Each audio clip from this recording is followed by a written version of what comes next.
Good morning, warriors, and happy Thursday. It's Miss Lambert here with your daily lesson. Today is Thursday, May 7th, and our Piute birthdays today are Katie, Angelica, Devin, and Angel. So happy birthday. On this day in 1789, the first U.S. presidential inaugural ball was held in New York City for President George Washington. Today is also World Password Day, which reminds us about the importance of protecting ourselves through strong passwords. And today's quote is from Eleanor Roosevelt, who says, "With the new day comes new strength and new thoughts." So if you want to take a few minutes to journal about what that means to you, Miss G and I would love to hear it in the feedback box. We'd also love to hear any other insights that you've had about what you've learned for this week. I know our theme for this week has been mindfulness, and that I hope you've been practicing your grounding and breathing techniques. And we're going to learn another form of mindfulness today, which is guided imagery and meditation. So here we go. Alrighty, warrior. So like I said, we are going to be talking about guided imagery as a form of mindfulness. So you might be wondering to yourself, what is guided imagery? Guided imagery is a technique used by people to relax. It is used to evoke feelings of relaxation and calm. It helps connect your body with your mind, which can help your overall emotional and physical health. It involves imagining a scene in great detail. So it taps into all of the senses to help you become fully immersed.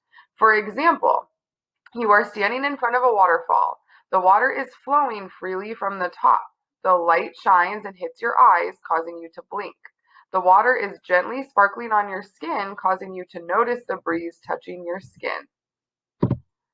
So what are some of the benefits of guided imagery? Well, number one, it is free. There are multiple videos that you can find on YouTube that help you practice guided imagery. It can also help to relieve tension in your body and clear your mind by focusing on the present. It can help reframe negative thoughts into more positive ones by helping boost self-esteem and critical thinking. It can also help to stop patterns of unwanted emotions and thoughts because you divert your attention to the present and on your body instead of those unwanted thoughts and emotions. So, how can you practice guided imagery? The first step is to get comfortable. Get into a relaxed position, like sitting on the floor with your legs crossed, or in a chair with your eyes closed. And as we learned earlier in the week, one thing we're going to want to do is breathe from your belly.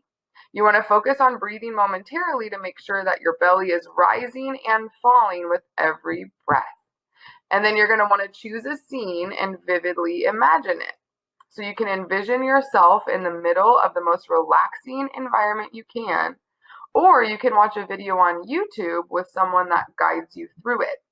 So one thing that I like to do is picture my most favorite place in the whole world and think of all the little details. What would I be hearing? What would I be seeing? What would I be smelling? Maybe for some of you, it's a family member's house. It's somewhere that you've been before. It's a favorite vacation. Or maybe it's somewhere that you've never been. Maybe your most cool place you would like to go would be outer space, and you could think about what that would be like in all of those senses that you would be feeling. So you want to immerse yourself in the details. Like I said, you want to think of all of your senses. What does it look like? How does it feel? What are some smells? What are some things you hear? What can you taste? And then the last step is to relax. You want to stay here for as long as you like, enjoying your surroundings, letting yourself be far from what stresses you. When you're ready to come back to reality, count back from 10 or 20 and tell yourself that when you get to 1, you'll feel serene and alert, and you can go on enjoying the rest of your day. So here are some tips to help. You want to use ambient sounds from YouTube to feel more immersed in your environment. So for example, maybe if you picture the beach as one of your favorite happy spots, you could Google or YouTube and find some different wave sounds so that you really feel like you're at the beach. Another tip is to set an alarm because you might lose track of time or fall asleep.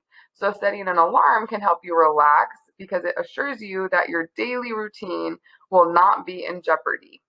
The next thing is to practice, practice, practice. Just like with the breathing and the grounding, all of these things are pretty new if you haven't been doing them before. So with anything new, of course, it's going to take some practice, and your first time might not go so smoothly, but after a while, you'll definitely get in the hang of it, and hopefully you will find it as a helpful way to keep yourself relaxed and calm.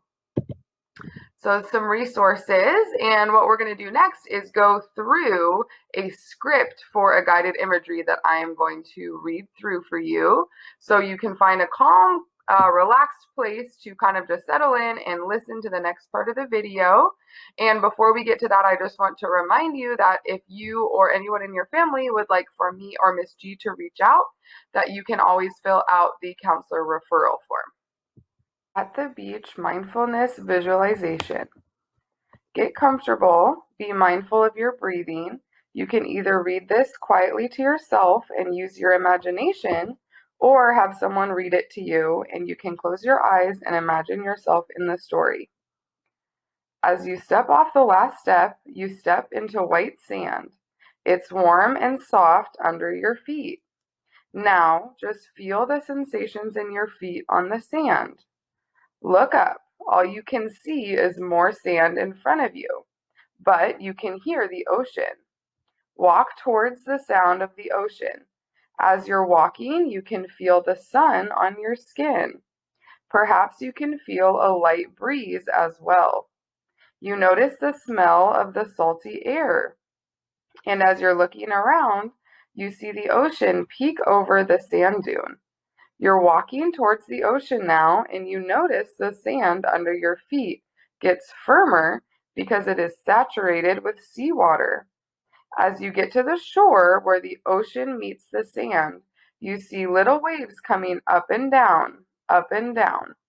And as the waves come and go, you see some things in the sand like shells, pieces of seaweed, your own footprints, and you see a little piece of driftwood that's the perfect size for writing in the sand. Pick up this driftwood.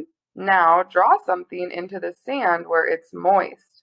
Stretch out your design, noticing the sound that it makes as you scratch it through the sand. Good. Now step back and look at your design. As you see your artwork, you smile and you notice a little wave coming closer.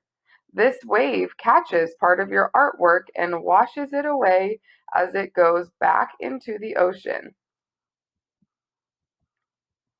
And then another wave comes and washes away even more. And another comes and washes more away. And another, until all you can see is ripples in the sand where your design used to be. But that's okay. Your artwork isn't you. You are you. Now continue walking along your beach, noticing the surroundings. What kind of sounds do you hear?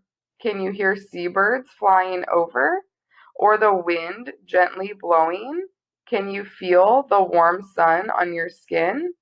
How does the sand feel under your feet again? It's nice, right? Maybe you can even smell the scent of the ocean. Now, as you've walked, you've learned a lot about how beautiful this beach is, and you're ready for a little rest. So find a comfortable place to sit wherever you like on the beach. A chair could be waiting for you, just the kind you like. So go ahead and take a seat.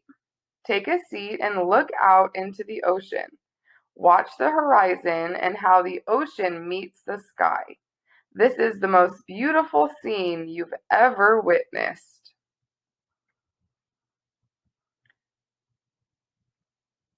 Stay here as long as you need.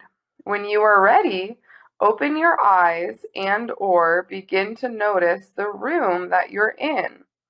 Be kind to yourself and others around you.